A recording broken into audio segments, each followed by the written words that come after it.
இரண்டாவது அம்மா கதையின் தொடர்ச்சி. காலையில் பச்சை தண்ணியில் முழுகிட்டு சமைக்க தொடங்கினேன்.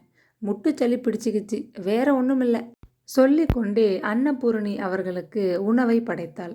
சமையல் அறையை ஒழுங்கு செய்தவள் வழக்கம் போல பாயை விரித்து கொண்டு படுத்தாள். அத்தை என்று அழைத்தபடி அருகில் பாயின் மீது வந்து ஒண்டிக் கொண்ட சிறுவனை கையால் தள்ளினாள்.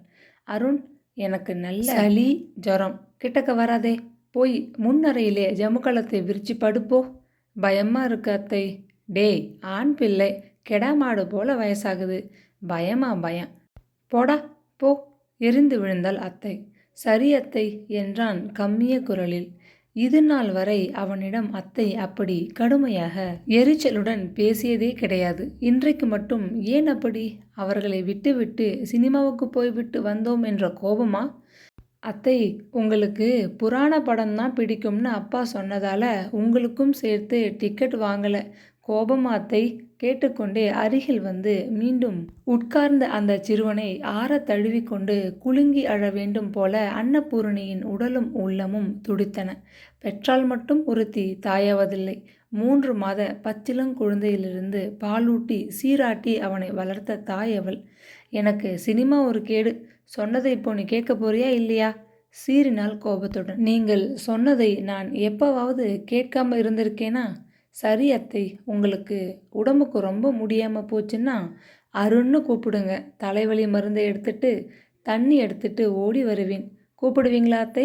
கெஞ்சியபடி மனமின்றி அவன் ஜமுகாலத்தில் தலையணையை வைத்து சுருட்டி கை மடக்கி தூக்கி கொண்டு விளக்கை அணைத்துவிட்டு வெளியேறியதும் அன்னபூரணிக்கு துயரம் தாங்க முடியவில்லை. குழந்தை, உன் மேலே எனக்கு கோபம் இல்லடா கண்ணா. இப்படி ஒண்டிக்கட்டையா அனாதையா போயிட்டேனேன்னு என் மேலே எனக்கு கோபம். என் விதி மேலே எனக்கு கோபம். இந்த பாவ பிறவி மேலே கோபம். விம்மலை தலையணைக்குள் அழுத்தி கொண்டு குமுறி அழுதாள். படம் ரொம்ப நல்லா இருந்தது. நீ வரலையேன்னு மனம் கஷ்டப்பட்டது. தூங்கிட்டியா? அருகில் அவள் மீது கையை போட்டு உலுக்கினான் பார்த்திபன். அப்பனும் மகனும் ரசித்து பார்த்தாச்சு இல்லையா? பின்ன பேசாமல் இருங்க என்று எரிந்து விழ தோன்றியது அவளுக்கு. ரொம்ப களைப்பா இருக்கு என்று முனகினால் பூலியான. டாக்டர் என்ன சொன்னார்? அவளுக்கு ஆத்திரம் பற்றி கொண்டு வந்தது. அடடா, என்ன அக்கறை மனைவி மேலே, என்ன பாசம்! அடுத்த வருஷம் மெல்ல விசாரிக்கிறது தானே? ஆத்திரத்தில் கூற வேண்டும் போல மனம் துடித்தது. ஒன்றும் இல்லை, எல்லாம் சரியா இருக்கு. உங்க 2 பேருக்கும் சின்ன வயசு தானே, அடுக்கடுக்கா குழந்தைகள் பிறக்க வாய்ப்பு உண்டு என்று சொன்னாங்க. ஐயோ என்றான் பார்த்திபன். குழந்தைகள்னா ஏன் இப்படி அலறீங்க? எரிச்சலுடன் கேட்டாள் அவள். நம்ம அந்தஸ்துக்கு இருக்கிற ஒரு குழந்தையே போதும்னு என் அபிப்பிராயம். கோபத்துடன் கீழ் உதட்டை அழுத்தி கடித்து கொண்டாள் பரிமளா. என்ன சுயநலமான எண்ணம் இது!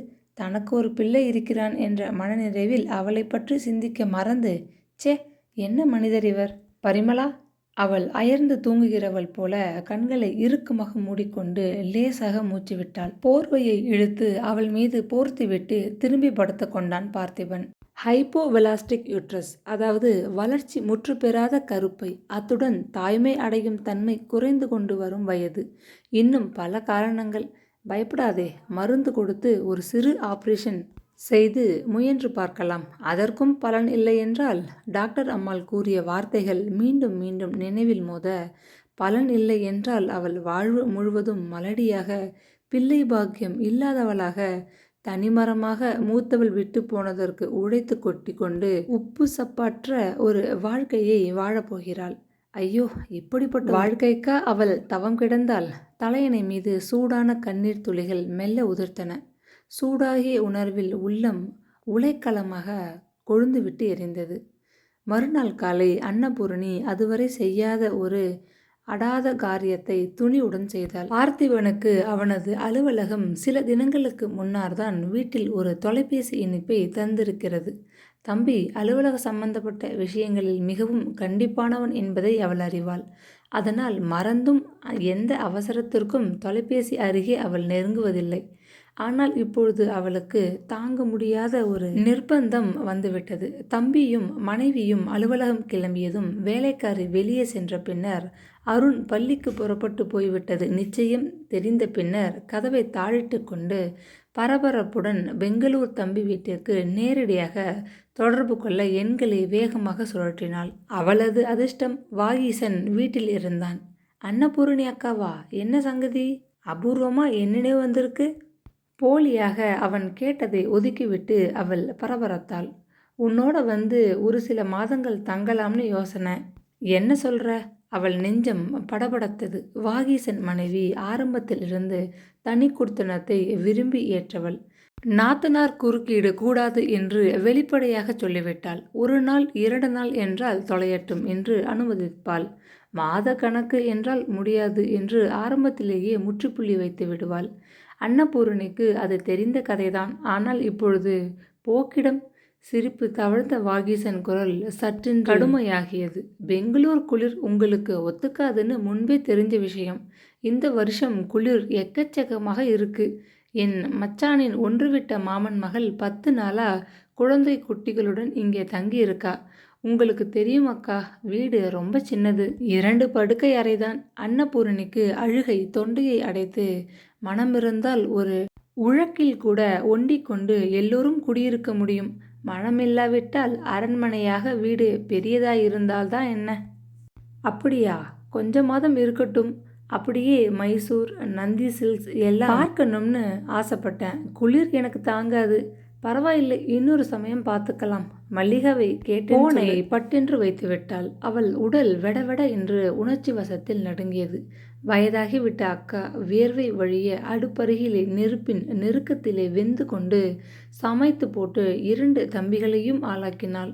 மூத்தவன் மனைவியே கதி என்று அக்காவை மறந்தே போனான். எப்போதாவது சென்னைக்கு அபூர்வமாக ஓரிரு முறை வருவான்.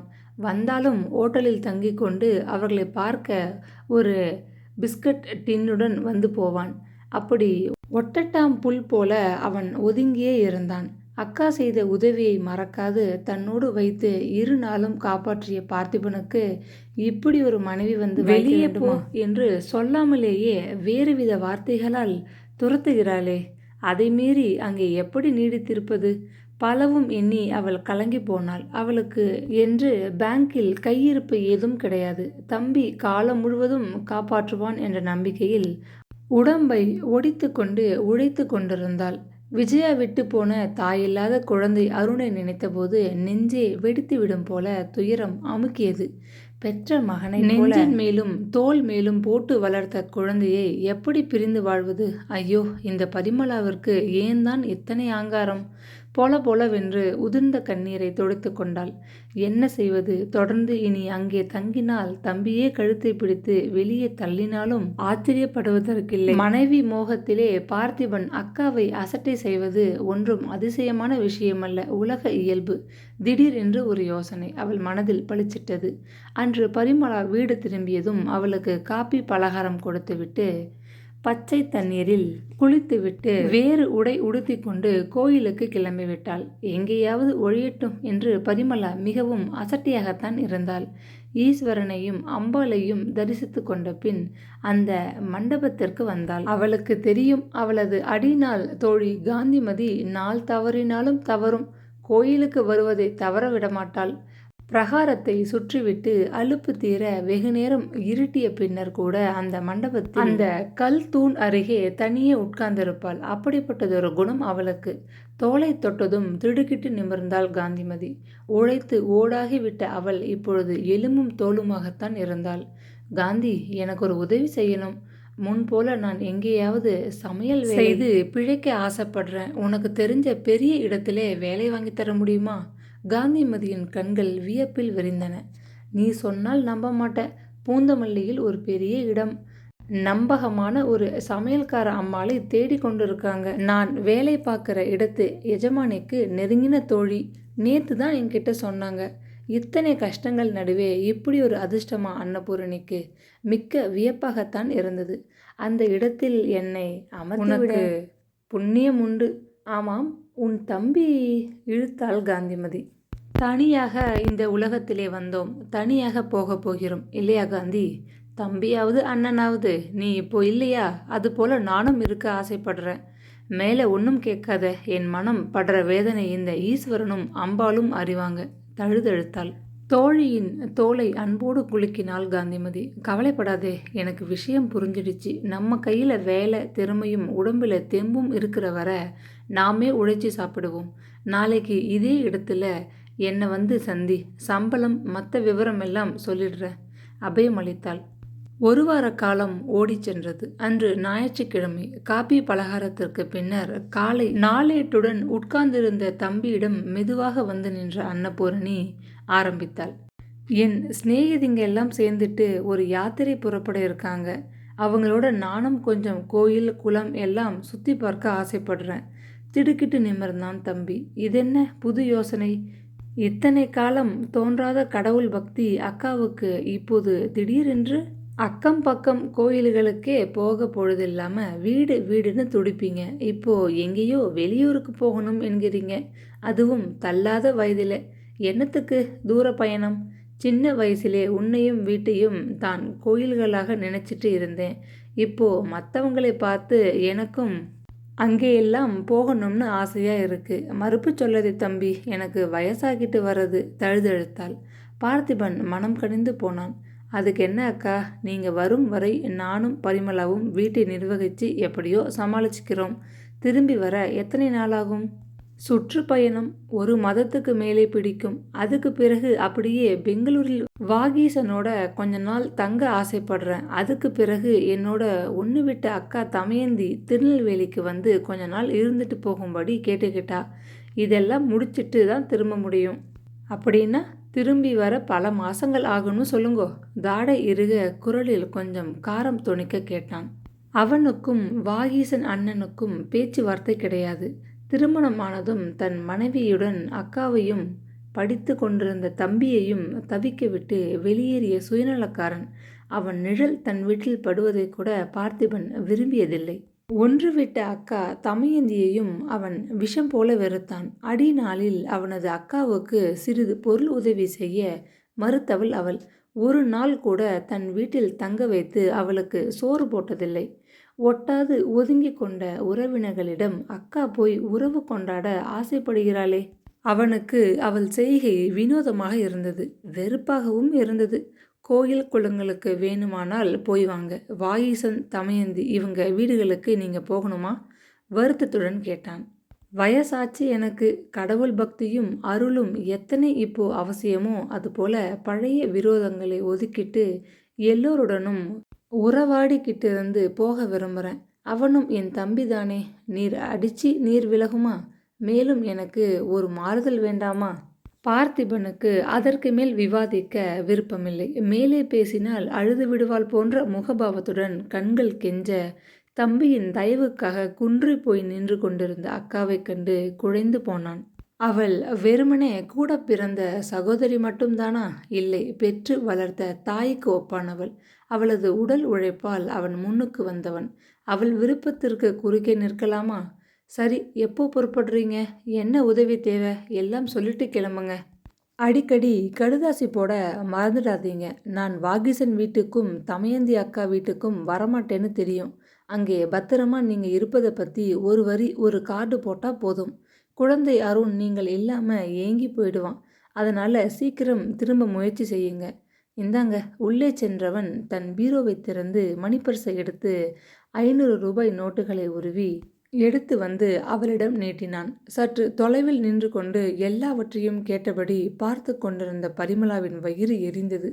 அவள் ஒரு நைலக்ஸ் புடவை வாங்க கேட்டால் லேசில் பணம் தரமாட்டான் பார்த்திபன். அக்கா கேட்காமலேயே கோயிலுக்கு போய் வர யாத்திரை செலவுக்கு தாராளமாக 500 ரூபாய்களை அள்ளி கொடுக்கிறானே. ஆத்திரத்தில் குமைந்தபடி அவள் கண்களால் அன்னபூரணியை வெட்டினாள். மறுநாள் காலை அவர்கள் வேலைக்கு புறப்படும் முன் அன்னபூரணி தன் தல யாத்திரைக்கு கிளம்புவதாக ஏற்பாடு. காலை வேலை காரியங்கள் அத்தனையையும் முடித்துவிட்டு தயாராக கட்டி வைத்திருந்த மூட்டை, ஒரு சிறு தகர பெட்டி இவைகளுடன் ரிக்ஷாவில் அவள் கிளம்ப ஆயத்தமானாள்.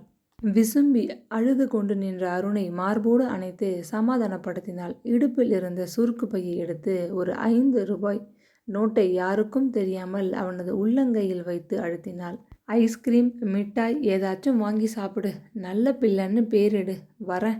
வழக்கம் போல கேட் வரை பின்னால் சென்று புத்தக மூட்டையை அவன் கையில் தந்து கண்ணீருடன் விடை கொடுத்து அவனை பள்ளிக்கு அனுப்பினாள். ரிக்ஷாக்காரன் அவசரப்படவே தன் மூட்டை பெட்டியை கொண்டு வந்து ஏற்றிவிட்டு, தம்பி பரிமளா இருவரிடமும் விடைபெற்று கொண்டு கிளம்பிவிட்டாள். யாத்திரை கோஷ்டியினர் வீட்டுக்கு ரிக்ஷாவில் போய் அங்கிருந்து எல்லோரும் மொத்தமாக ஒரு பஸ்ஸில் புறப்பட்டு போவதாக முன்பே தம்பியிடம் விவரித்து விட்டதனால் பார்த்திபன் தடுக்கவில்லை. அப்பாடா, சனி ஒடிந்தது என்ற நிம்மதி பரிமளாவுக்கு. இனி அவள்தான் வீட்டின் ராணி. அவள் வார்த்தைகள்தான் சட்டம். இந்த அருண் பயலை அவள் உருட்டி மிரட்டி எப்படி மாற்றிவிட போகிறாள்? கட்டும் செட்டுமாக இருந்து வீட்டு செலவில் மீதம் பிடித்து தனக்கு வேண்டிய நகை புடவைகளை வாங்கி குவித்து கொள்ளப் போகிறாள். அக்காவின் அதிகார சூழ்நிலையில் இல்லாத பார்த்திபனை தன் கையுக்குள் போட்டுக்கொண்டு அவள் எப்படி வாழப்போகிறாள்? ஆமாம், 500 ரூபாய்களை ஒரேடியாக அமுக்கி கொண்டு போய்விட்டாளே. வாகீசன் வீட்டில் அப்படி இவளுக்கு என்ன செலவு? யாத்திரைக்கு தன்னிடம் பணம் இருப்பதாக பெருமை பேசி கொண்டாளே. தம்பி கொடுத்ததை வேண்டாம் என்று மறுக்காது ஏன் வாங்கி கொள்ள வேண்டும்? அகப்பட்டதை சுருட்டாட்டா ஆண்டியப்பா என்கிற கதைதான். ஆத்திரப்பட்டாள் பரிமளா. வேலைக்கு கிளம்பும் முன் ஜன்னல்களை அடைத்து பின் கதவை சாத்தி கேஸ் அடுப்பை சோதித்துவிட்டு கதவை பூட்டி கொண்டு போகும் அதிகப்படியான வேலை இப்பொழுது வந்து சேர்ந்து விடவே கோபத்துடன் பரபரவென்று செயல்பட்டாள் பரிமளா. அவளுக்கு முன் கணவன் காரில் கிளம்பி போய்விட்டான். எல்லாவற்றையும் சரிபார்த்துவிட்டு அன்னபூரணி கடைசி காலை வேலை காரியம் என்ற போதிலும் மறக்காது அவளுக்காக கட்டி வைத்த டிஃபன் டப்பாவை எடுக்க மேஜை அருகே போனவள் திடுக்கிட்டு போனாள். டிஃபன் டப்பாவின் அடியில் ஒரு சிறு காகித உறை இருந்தது. அவசரமாக பிரித்தாள். அதிலிருந்து தொப்பென்று 500 ரூபாய் நோட்டுகள் கீழே விழுந்தன. ஆவலுடன் அவைகளை பொறுக்கி எடுத்துக்கொண்டாள். கடித உறைக்குள் ஒரு சிறு துண்டு காகிதம் இருப்பதை கண்ணுற்றாள். பார்த்திபனும் குழந்தை அருணும் சுகமாக இருக்க வேண்டும் என்று நான் எங்கிருந்தாலும் சதா கடவுளை வேண்டிக் கொண்டிருப்பேன். ஆசிகள் அன்னபூரணி. பணத்தை மடித்து பத்திரமாக தன் பர்சுக்குள் வைத்து கொண்டாள். கடிதத்தை கிழித்து குப்பை கூடைக்குள் போட்டாள். எங்கேயோ ஒழியட்டும், யாருக்கு வேண்டும் இவளது ஆசிகள்? சீக்கிரம் ஒரு குழந்தை பிறந்து நீயும் தாயாக வாழ வேண்டும் என்று மனம் நிறைந்து சொல்ல தோன்றவில்லை. அருணும் நீயும் தம்பியும் என்று மூவரையும் வாழ்த்துகிறாளாம். பாசாங்குக்காரி. இந்த வாயிற்படியில் அடியெடுத்து வைக்க இனி நான் சம்மதிப்பேனா? போனவள் போனவளே என்று முழுக்கு போட இவர் மனதை மாற்ற எனக்கு கற்றா தர வேண்டும்? கருவிக்கொண்டு கதவை பூட்டி கொண்டு வேலைக்கு கிளம்பினாள். அதற்கு பின் அவர்கள் வாழ்க்கை மிகவும் மாறுதல் அடைந்து போனது. காலையில் எழுந்து பரிமளாவே வீட்டு வேலைகளை கவனிக்க வேண்டி இருந்தது. அதிகப்படியாக தன்மேல் சுமையாக விட்ட அந்த பொறுப்பில் பொறுமை குறைந்து அவள் சதா சிடுசிடுவென்று குணம் கெட்ட குரங்காகி போனாள்.